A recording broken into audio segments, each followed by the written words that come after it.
మురళీ నాయక్ చిన్నవాడైన రాష్ట్రంలో చాలామందికి పెద్దలకు కూడా స్ఫూర్తిదాయకంగా ఒక పెద్ద వ్యక్తిగా ఎదిగాడు తన చావుతో. భారతదేశం కోసం తాను పోరాడుతూ తన చావు వల్ల అనేక మంది మిగిలిన అన్నదమ్ములు అక్కచెల్లెమ్మలకు రక్షణిస్తూ తన ప్రాణాలు కోల్పోయాడు.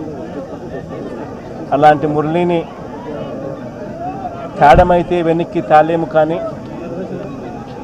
కానీ మురళి చేసిన త్యాగానికైతే మాత్రం ఆంధ్ర రాష్ట్రంలో ఉన్న ప్రతి ఒక్కరం కూడా మురళికి ఇప్పటికీ కూడా రుణపడే ఉంటాం.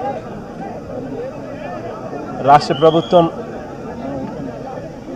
మొట్టమొదటిసారిగా ఏ జవాన్ చనిపోయినా కూడా ఆ జవాన్లకు ఇటువంటి ఘటనలో ఏదైనా కానీ ప్రాణాలు కోల్పోతే, దేశం కోసం పోరాటం చేస్తూ ప్రాణాలు కోల్పోతే 50 లక్షల రూపాయలు ఇచ్చే సాంప్రదాయం మొదలుపెట్టింది వైఎస్ఆర్సీపీ ప్రభుత్వ హయాంలో మొదలుపెట్టినందుకు చాలా సంతోషపడతా ఉన్నాం.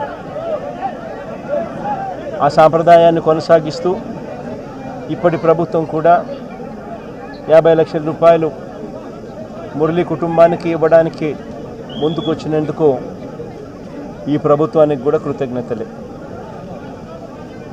పార్టీ తరపు నుంచి అన్ని రకాలుగా మురళికి అండగా తోడుగా ఉంటాం. పార్టీ తరపు నుంచి ఒక 25 లక్షల రూపాయలు వైఎస్ఆర్ కాంగ్రెస్ పార్టీ తరపు నుంచి అండగా ఉంటూ ఆ కుటుంబానికి తోడుగా ఉండే కార్యక్రమం చేస్తాం. మనిషిని తాలేకపోయినా కూడా తాను చేసిన త్యాగానికి అందరం కూడా అండగా తోడుగా ఉండే కార్యక్రమం అయితే ఖచ్చితంగా జరుగుతుంది. ఇలా కుటుంబానికి మంచి జరగాలని, చనిపోయిన మురళికి తన ఆత్మకు శాంతి కలగాలని దేవుణ్ణి మనసారా కూడా కోరుకుంటాను.